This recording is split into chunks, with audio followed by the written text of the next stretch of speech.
नामक गांव में हरिया और उसका परिवार रहता है। हरिया एक बड़ा जमींदार है। एक दिन उसका बेटा रामू शहर से पढ़ाई करके घर वापस लौटा। पापा, अब मैं एग्रीकल्चर में ग्रेजुएट हो गया हूँ और शहर से नई टेक्नोलॉजी सीख कर आया हूँ। यही सब का होवे है, हम कौनो समझी सब। पापा, मैं कह रहा हूँ कि अब खेती मैं करूंगा। मैंने खेती में ही पढ़ाई की है, इसलिए अब मैं खेती करूंगा ताकि हम नए नए तरीके अपनाकर ज्यादा पैसे कमा सकें।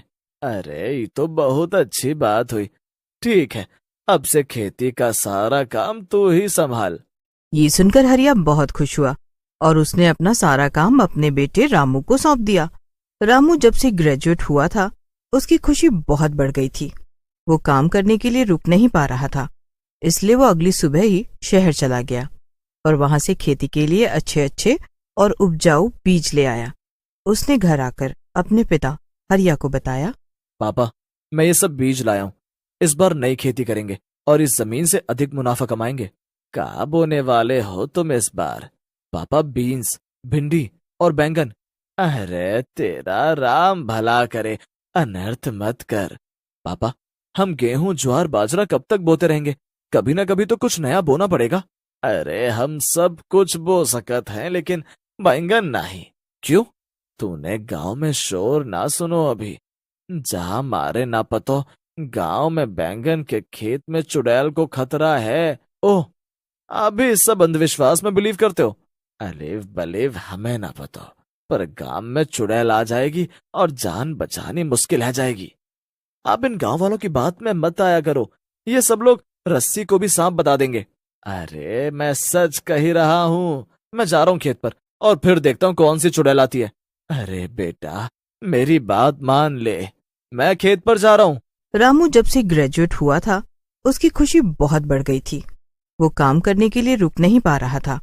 रामू बीज के सभी थैले उठाकर अपने खेतों की तरफ निकल गया। वो रास्ते में जा रहा था कि तभी उसे किसी के हंसने की आवाज आई। वो रुका और अपने चारों तरफ देखा। वहां कोई भी नहीं था। तभी उसके फोन पर एक कॉल आई। कॉल देखते ही वो बहुत खुश हुआ, क्योंकि कॉल उसके दोस्त नयन की थी। अरे भाई, आज इतने दिनों बाद कॉल किया। हाँ, मैं तुम्हारे पास आ रहा हूँ और घर पर सभी लोग मान गए हैं। ये बहुत खुशी की बात है। तुम कल सुबह ही आ जाओ। हाँ भाई, मैं सुबह पक्का आ जाऊंगा। रामू बात कर रहा था कि उसको एहसास हुआ कि उसके पीछे कोई है। उसने जल्दी से पीछे मुड़कर देखा, लेकिन वहां कोई नहीं था। हेलो हेलो, अरे आवाज नहीं आ रही। हाँ हाँ, नहीं नहीं नहीं। अरे क्या हुआ, कैसे पागल हो गए हो? अरे कुछ नहीं भाई, तुम आ जाना सुबह, दोनों भाई मिलकर खेती करेंगे। हाँ ठीक है, मैं आता हूँ। नयन ने फोन काट दिया, लेकिन रामू बहुत हैरान था, क्योंकि उसके होश उड़े हुए थे। वो खेत की तरफ चला जा रहा था, लेकिन बार बार पीछे मुड़कर देख रहा था। रामू खेत पर पहुंच गया और काम करने लगा। अगली सुबह नयन भी मकनपुर गांव में आ गया। रामू बस स्टैंड पर उसे लेने गया। उस तरफ से दोनों पैदल आ रहे थे कि तभी नयन बोला, आज मेरे लिए क्या बनवाने वाले हो? जो तुम बोलोगे वही बना लेंगे। मैं अपनी फेवरेट चीज साथ लाया हूँ। क्या लाए हो? अरे वही जो मैं बहुत ज्यादा खाता हूँ। अच्छा, बैंगन। ओए धीरे बोल, नहीं तो चुड़ैल आ जाएगी। चुड़ैल और हमारे पास। दोनों हंसते हुए अपने घर की तरफ पैदल चले जा रहे थे। तभी नयन का बैग बहुत भारी होने लगा। क्या हुआ? बात करते करते चुप कैसे हो गए? पता नहीं, ये बैग मुझसे अब उठाया नहीं जा रहा है। अरे तो लाओ, मैं उठा लेता हूँ। अरे नहीं, ये बहुत भारी हो गया है। अबे ऐसा क्या भरकर लाया इसमें जो इतना वजन है? पता नहीं क्यों अभी वजन ज्यादा लग रहा है। इसमें सिर्फ कपड़े और बैंगन है। बैंगन इस गांव में? क्यों भाई, इस गांव में बैंगन लाने पर टैक्स लगेगा क्या? मुझे तो नहीं पता कि किसान सच है और कितना झूठ, लेकिन इस गांव में चुड़ैल इतना पढ़ लिख कर भी कैसे बात कर रहा है तू? मानता तो मैं भी नहीं हूं। अच्छा एक काम करते हैं, बैग से बैंगन बाहर निकाल कर देखते हैं।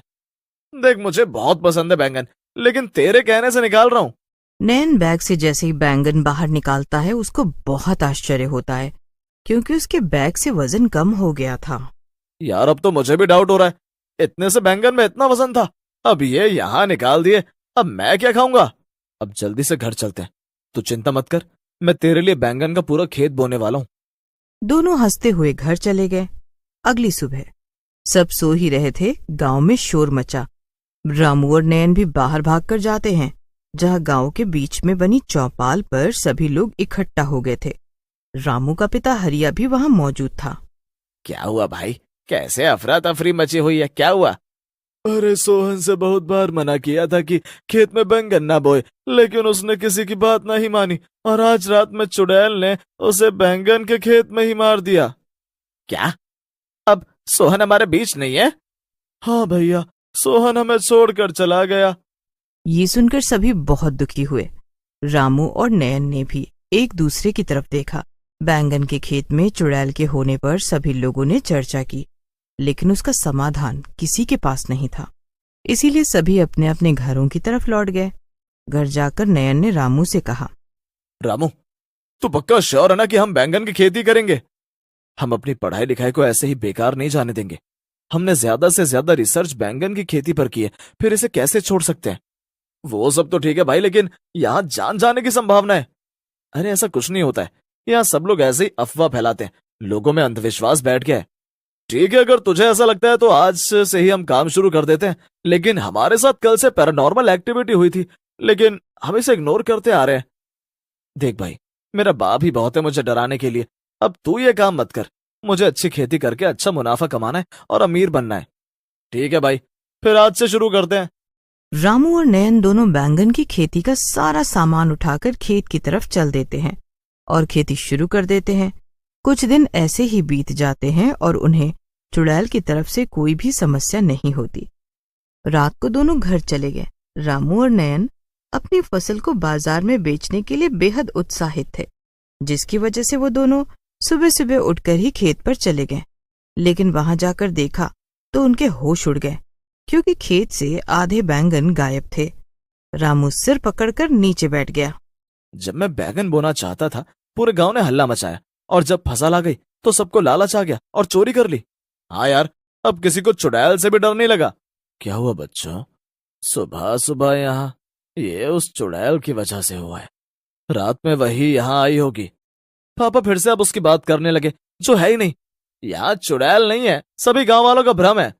ठीक है, अगर तुमको मेरी बात नहीं माननी तो मैं कर भी क्या सकता हूँ। खेत से सारे बैंगन चोरी हुए और यहाँ चुड़ैल नहीं आई थी। नयन, आज हम दोनों रात में खेत पर ही सोएंगे, फिर देखते हैं कि कौन आता है। ठीक है भाई, मैं तो तेरे साथ ही हूँ। रामू और नयन पूरे दिन खेत पर रहते हैं और फिर रात को भी वहीं रुक गए। वो एक पेड़ के नीचे खड़े होकर देख रहे थे। तभी दोनों की नजर सामने एक बहुत डरावनी चुड़ैल पर पड़ी। दोनों कांपने लगे। चुड़ैल बहुत खुशी से बैंगन तोड़ तोड़ कर खा रही थी। वो जोर से चीखती, चिल्लाती और फिर खुश हो जाती। ताजा ताजा बैंगन, कितने अच्छे लग रहे हैं। मैं इस खेत के सारे बैंगन खा जाऊंगी और किसी को नहीं दूंगी। हाँ, मुझे लगता है कि हमें यहाँ से भाग जाना चाहिए। अरे हम कैसे भागेंगे अगर वो पीछे? नयन ने बोला ही था कि चुड़ैल सच में दोनों के पीछे आकर खड़ी हो गई। इसका मतलब मेरे अलावा यहाँ तुम भी हो और मेरे सभी बैंगनों पर नजर गड़ाए बैठे हो। लेकिन मैं किसी को नहीं खाने दूंगी, किसी को भी नहीं। जिसने मेरे बैंगनों पर हाथ लगाया, मैं उसे खा जाऊंगी, उसका खून पी जाऊंगी। चुड़ैल अपनी डरावनी हंसी हंसने लगी। रामू और नयन वहां से जान बचाकर भागे। अपने से बड़ों की बात माननी चाहिए, क्योंकि वो कोई भी बात अपने अनुभव से कहते हैं।